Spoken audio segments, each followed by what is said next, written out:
Today, Class 9B is privileged to conduct the morning assembly on how to deal with the cards that have been dealt to you.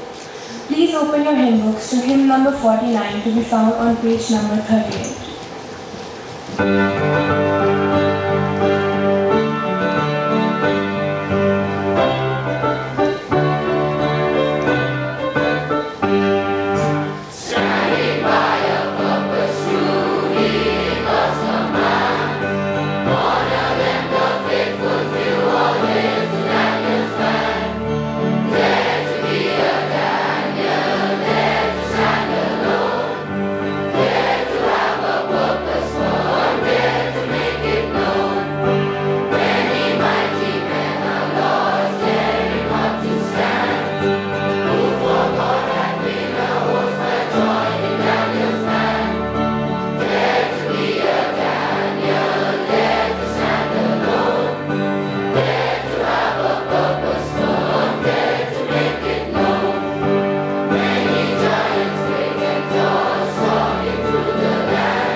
Please be seated.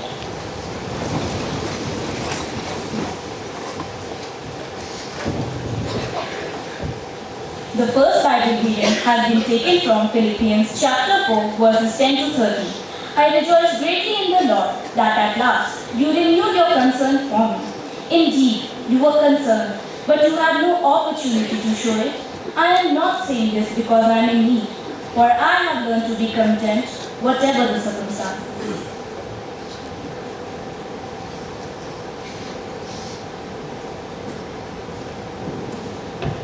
The second Bible reading has been taken from James chapter 1 verses 2 to 4.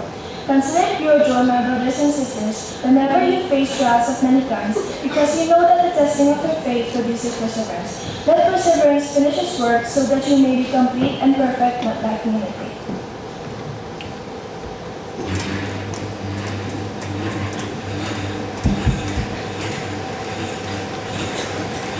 Life is like a game of cards. The hand that is dealt to you represents determinism. The way you play is free will. Jawaharlal Nehru. Our interpretation of the quote above is that determinism refers to what was already decided and determined for you in the past. What we choose to do going forward, that is free will.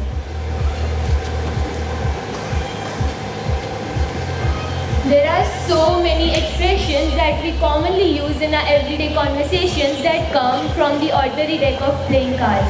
It is amazing how something as serious and precious as life is compared to playing cards, and yet the phrases seem to describe the life situations pretty accurately. Have you ever heard someone say that they don't want to get lost in a shuffle or ask, what's city anyway? Most of us have heard people say, it's just not in the cards for me too when things don't work out the way they planned. When someone is in charge of a situation, people say that they are holding all the cards. If someone seems to have advantage over others, people often say they're holding all the aces. Many days, people feel as though the cards have been stacked up against them when nothing they try works out, or something seems to be blocking their goals or from achieving their effort. If someone doesn't seem to know what they are doing, people often say they're not playing with a full deck. When someone is confused about a particular situation, people say, what's the deal? We have also heard people say, I need to play my cards right to make the most out of certain opportunities present in their life. For some who can do everything, they say that they are the jack of all trades. There are many other playing card catchphrases that pop up in everyday conversation. Playing card catchphrases have even spread into professional technical lingo, computer science, athletics, and even legal professional jargons are filled with playing card catchphrases. Take a phrase like the wild card. In card games, the wild card refers to a card that the player can determine its value.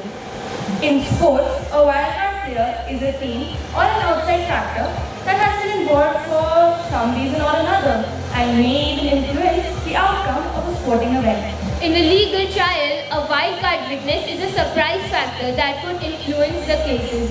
Anyone familiar with the cards knows that the luck is in the cards, but the skill is in the player. Learning the game is part of playing well, but you only have the cards you have. Sometimes you just have to work through this hand and hope that the next hand is better, as all things go through cycles. But you must do what you can with what you have at the time. There is so much to learn from a game of cards, if you want to.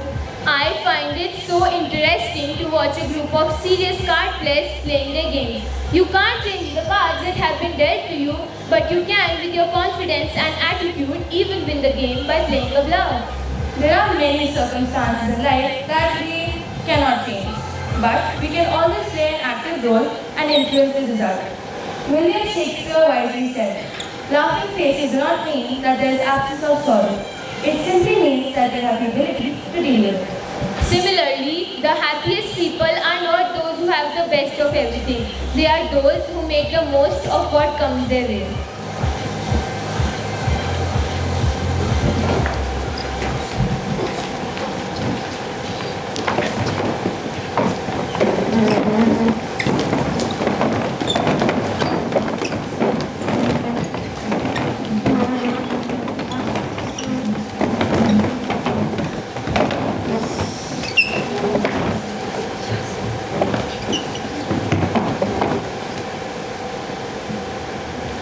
Have you ever thought about the cards you have been dealt? Have you ever examined life as if it were a hand of cards? Some of you would look at your life and say, I have a great hand. I want to keep them all. And some of you will look at the hand you have been dealt and say, these cards are rough and bitter. And if I could just exchange these cards for some new ones, then I would be okay. You see, you can't trade the cards you've been given in life. These are your cards, whether you like them or not. It's funny how in life we look at the uglier cards that we don't necessarily want anybody else to see. We try to hide them behind the more noble, significant and prettier cards. It's human nature, I guess. But deep down, we know the cards we've been dealt. There's no escaping it. It's who we are. These are our cards, no matter how we look at it. They're part of our makeup. We're all in.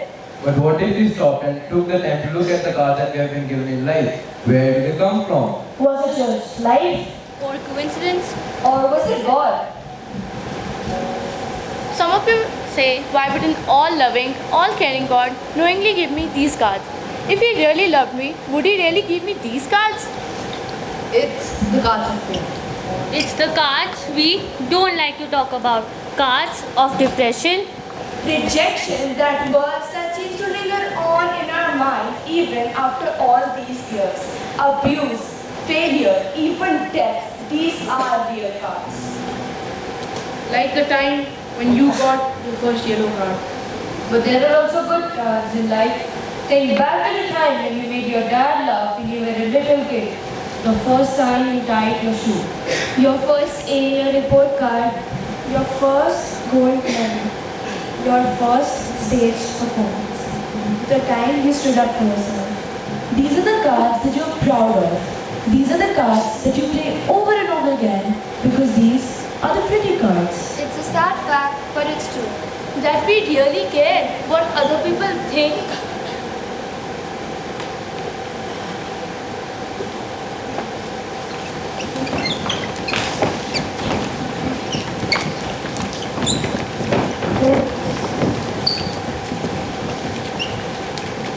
Life isn't fair, far less fair to some than others.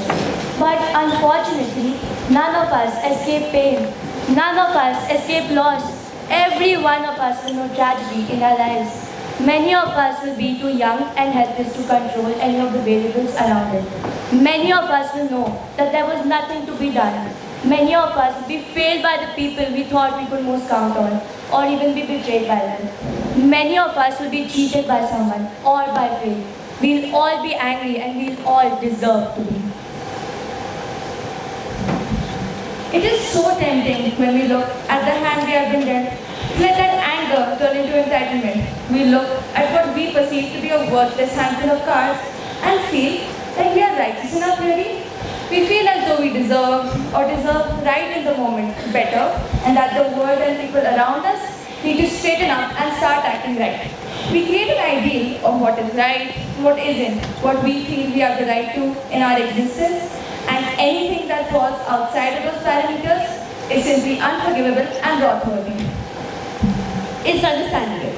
I can imagine some of you thinking, absolutely, that's how I feel. Believe me, I get it. But I wonder how useful this mindset has been in delivering the reality you believe you deserve. How often has fury and entitlement actually delivered the kindness, closure, or love you believe is okay? I'm sure there have been times it actually delivered what you wanted immediately or part of it. But if you're anything like me, that's about the extent of it. Life isn't fair. No one is going to give you prosperity. You have to take it for yourself. And believe it or not, it helps to be kind along the way. You need to stop ogling with the 2s and 3s in your hands. Take a look at the jack, queen, or king in your cards. Chances are more than you realize. You may even have an ace in there. Or maybe you just fold this round and wait for more cards to roll in by chance. Maybe you have an excellent poker face. Maybe you have favorite words that trick your opponents into thinking your hand isn't what it looks like currently. As many weaknesses as you think you have, as much worth as you perceive you have, or don't. It is far more likely that you have gifts and potential to grow them into variables that you can utilize to bring about the life you want. None of us escape misfortune, but none of us were born without beauty, depth, and potential. Imagine what your life might be like if you focus all of that energy going into valuing in your downfalls, into maximizing your gifts, growing yourself, and encouraging people around you to do the same. You may find the game isn't always won by luck.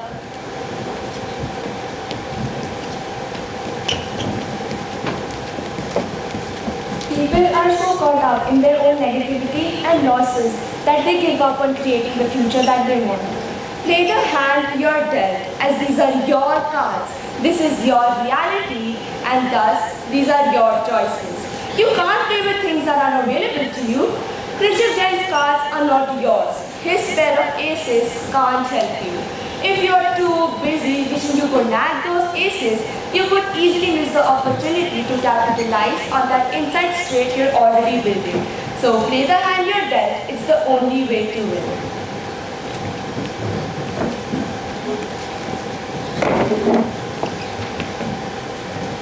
I have a friend. Let's call him Mukesh. Mukesh is always angry because of the cards he was dealt in life. He's angry and he comes from a middle class family that has no money or inheritance. He's disappointed that his education has limited his opportunities. He's frustrated that he has to spend money on public transport while others driving their swanky cars. To him, it feels like the entire world has conspired against him to make sure he doesn't succeed. What Mukesh doesn't realize is that most of us have been dealt less than ideal cards, and it's up to us to make the most of what we have. For Mukesh, everything that he's suffering through or has a problem with is not under his control. He's angry, frustrated, disappointed and sad because according to him, he is not responsible for any of his problems. Mukesh has what you call a victim's mentality. For a victim, everything that he's suffering through or has a problem with is someone else's fault and nothing is under their control. Every obstacle is a problem instead of an opportunity.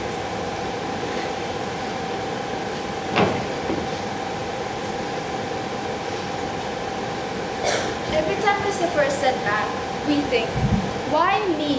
What did I do to deserve this? Everybody's out to get me. I cannot do anything right. But every time we suffer a setback, we have a choice to reframe our thoughts to.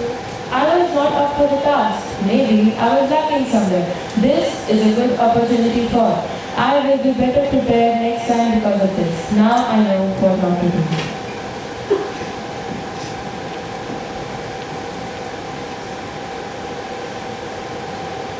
Can I be completely honest with you? Mukesh is the pseudonym I created. Mukesh is me. I am Mukesh. I get into the victim's mentality very easily because that's easier than taking the responsibility for my life. For 4 long years, I rejected the cards that were dealt to me because I thought I didn't choose them, so I could just ignore them. I ignored my parents and avoided going home for as long as I could because I blamed them for everything that was lacking in my life. But it hadn't occurred to me that running away from my cards wasn't going to rid of them. So I needed a different strategy. So I decided to listen to Marcus Aurelius, who said, "Reject your sense of injury, and the injury itself disappears." It's easy to look over the white picket fence and think that the grass is greener on the other side. We are quick to assume things, to create this image about others, thinking that life is perfect, but it's far from the truth. We all have things we wish we could change, but like it or not, much is beyond our control. We don't have control over where we are born, who we are born to, if we are born into a poor family or born with a disability. We also don't have control over the natural disasters or the decisions our parents make for us which school we go to or where we live. Most of us have to accept the things we wouldn't choose ourselves, but most of us still have a lot to appreciate. When we went to ask someone else's ask, they ask the friends to be rich because we only look at it and wishing we had. We completely ignore all the things that might be better. In my case, I was overlooking the fact that I have Wynberg-Allen school to study, a roof over my head, friends at this point, parents who loved me and cared for my well-being.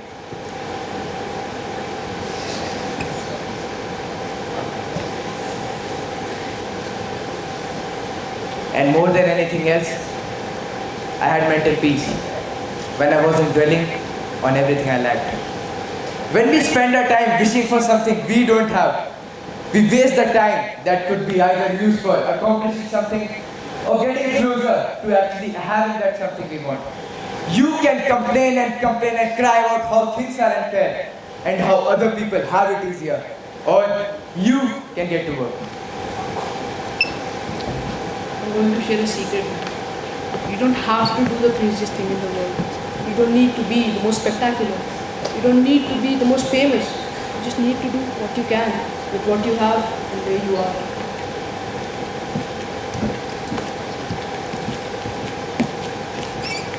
Benjamin Hyde hit the nail on the spot and he wrote, "Most people wish that their circumstances would magically change for them. They don't have a desire to become better themselves, so they can proactively improve their own circumstances."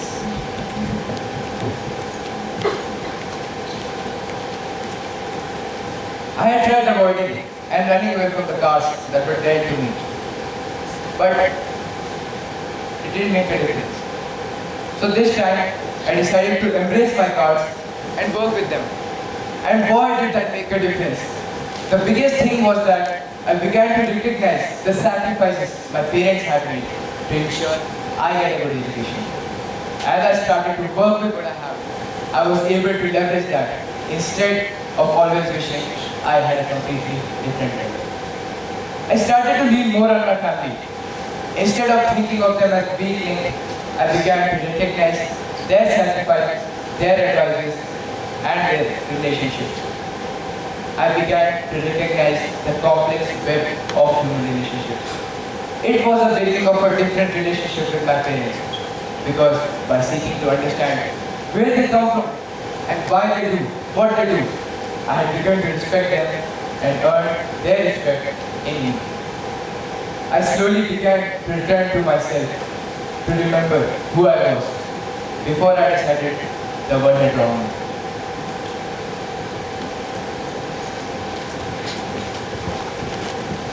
Moral of the story, as Arthur Ashe showed. Start where you are, use what you have, do what you can. If you are stuck and unhappy, maybe it's time to accept the card you are dealt, because acceptance is the first step towards happiness. There would have been no Helen Keller if all she did was prove that she was deaf and dumb. Instead, she decided to accept it. And years later, when very few women were even attending college, she graduated. Not only that, she authored 6 books while co-founding the American Civil Liberties Union. Helen Keller is maybe a famous example, but she is not the only one. Every day, I see people accepting their cards and playing the hand they are dealt in. They might not have everything, but they are doing everything they can to make the most of what they have. If they can do it, so can you. I promise you won't regret it. The Bible says in James chapter 1 verses 1 to 5, My brother and sister, consider it nothing but joy when you fall into all sorts of trials, because you know that the testing of your faith produces endurance, and let endurance have its perfect effect, so you will be perfect and complete, not deficient in anything. But if anyone who is deficient in wisdom should ask God, for he gives to all generously and without reprimand, and it will be given to him. Sometimes we look around and think everyone else has it all together. Some are better looking, come from better families, make more money, or don't ever seem to face hardships. While it's true that some others go through more pain and obstacles in life than others, everyone has a story. Suffering is a consequence of the fallen world we live in, and no one gets a free pass. But we don't have to be defined by our suffering. Instead, we can allow God to turn it into something beautiful. Looking back through the Bible at our spiritual legacy is a reminder of the many men and women who glorified God through their suffering. One familiar story comes to mind. Job, a man who was targeted by Satan because of his righteousness. Skin to skin. He lost all his wealth and children in one day and eventually lost his health as well. No one had words to comfort him, and his wife implored him to curse God. Just curse God and die. Everyone thought he had been abandoned by God, but instead Job replied, Should we receive what is good from God and not what is also evil? While he grieved and mourned his circumstances, he did not sin. At the end of the story we learn that God restored to Job double what he lost. At the time, Job didn't know God would do that for him. He was faithful simply because he loved the Lord.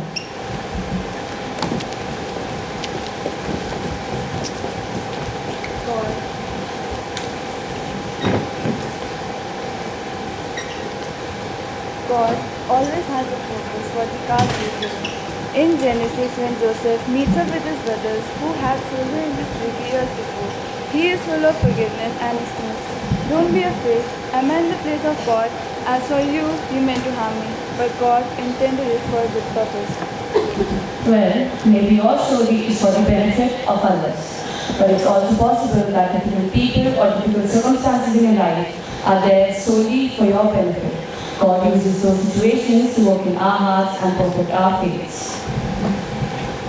In Hebrews 12, Paul considers our suffering from our Heavenly Father. Those who are not disciplined are not sons and daughters. Paul acknowledges it's painful at the time, but later produces the fruit of peace and righteousness. Instead of being afraid of the bad cards, you should start to be nervous when you don't have enough. When life is too easy, it is time to step out into obedience and take more risk to allow God to mold us and us. Jesus is the pioneer and perfecter of our faith. He endured the cross with his joy set before him. As children of God, we have the same hope and life as long past. Think about the most difficult times you have had to face.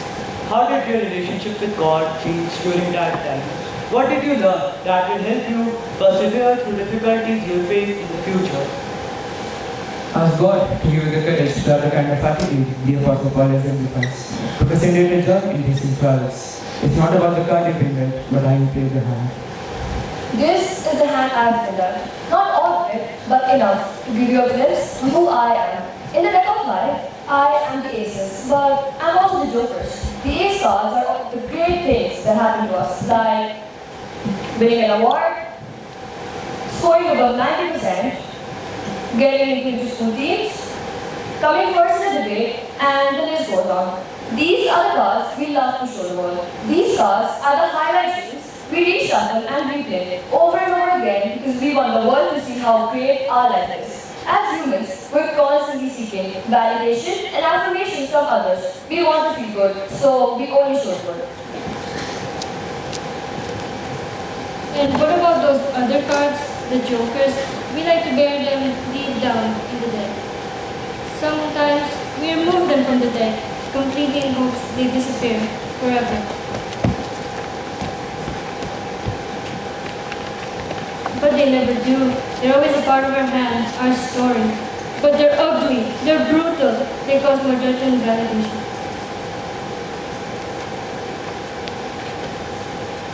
Abuse, mental illness, failure, rejection. These are the harsh and unpleasant cards of life. Cards we wish more than anything we could discard for better ones. They are the life cards we never wanted or asked for. They are the cards we are stuck with. It's a hole. These are the cards I've been dealt. Now I have to decide how I want to play them. Am I going to run the table or am I going to fold?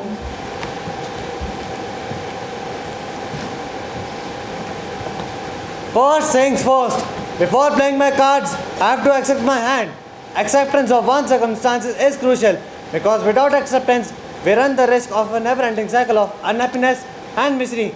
Always wishing for things in our life to be different is flat out exhausting. Playing the hand we are dealt is about being content with the things you already have, with the things you have been given.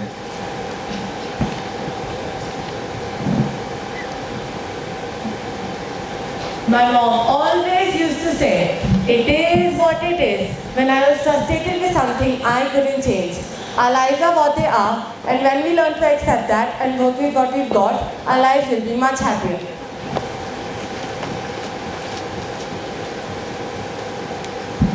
Acceptance also ends the woe is me and the if only mentality that can poison our emotional health. Acceptance frees us and makes our lives look and feel more like we actually want them to look and feel.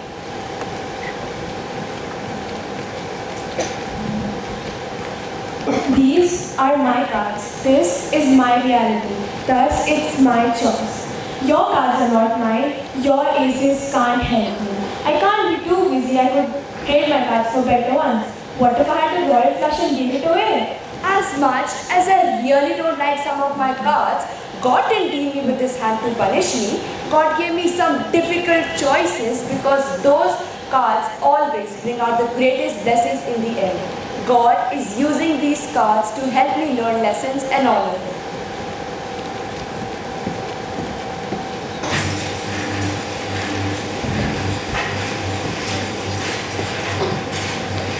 I can't discount the bad cards or hide them away, because that would mean hiding who I am. And hiding my true self can never give glory to God. God doesn't see our cards as good or bad. They are just cards. And if I surrender to the bad, I may never be able to fully experience the good. As a man of grit and grace, I have two choices. I can either fold when the going gets tough, or I can tell my full story. I choose to tell my full story. I choose to post pictures on social media about me having an awful day. I choose to write about my grief and depression. I choose to let people into my messy, beautiful life. I choose to highlight the good, but also to spotlight the bad. God wants to use my entire hand, whether it's to teach me something or to teach someone else, whether it's to encourage, validate, or inspire, or to let someone know that they aren't alone, and God wants to use all of you too. Stop and think for a moment about your cards. What do you normally show? What do you hide? How do you think God would use you to glorify Him? What do you think He would choose to highlight? We were given one life, one hand. To fully live our lives in God's glory, we should accept what we have been given and choose to go all in.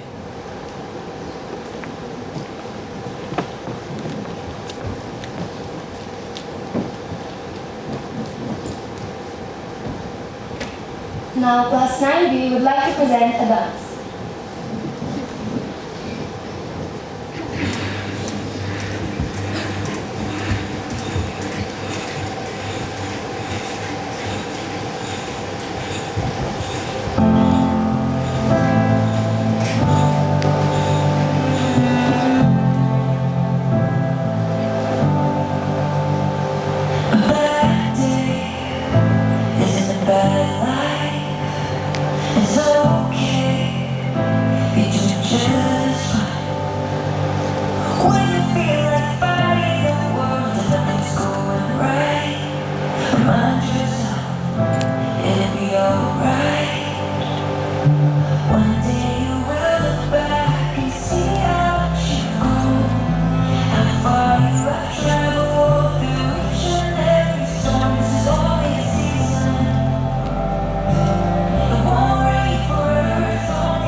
Now, Class 9B would like to present a song.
deal with life is stated in this beautiful prayer by Reinhold Niebuhr. God, grant me the serenity to accept the things I cannot change, the courage to change the things I can, and the wisdom to know the difference.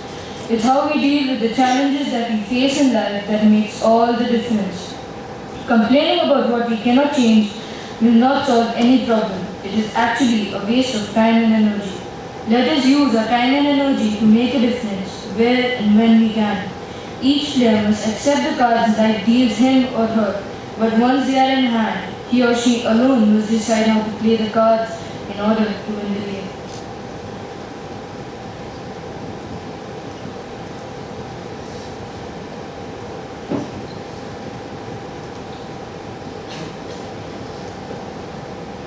In conclusion, I would like to thank the people who are like aces in our lives.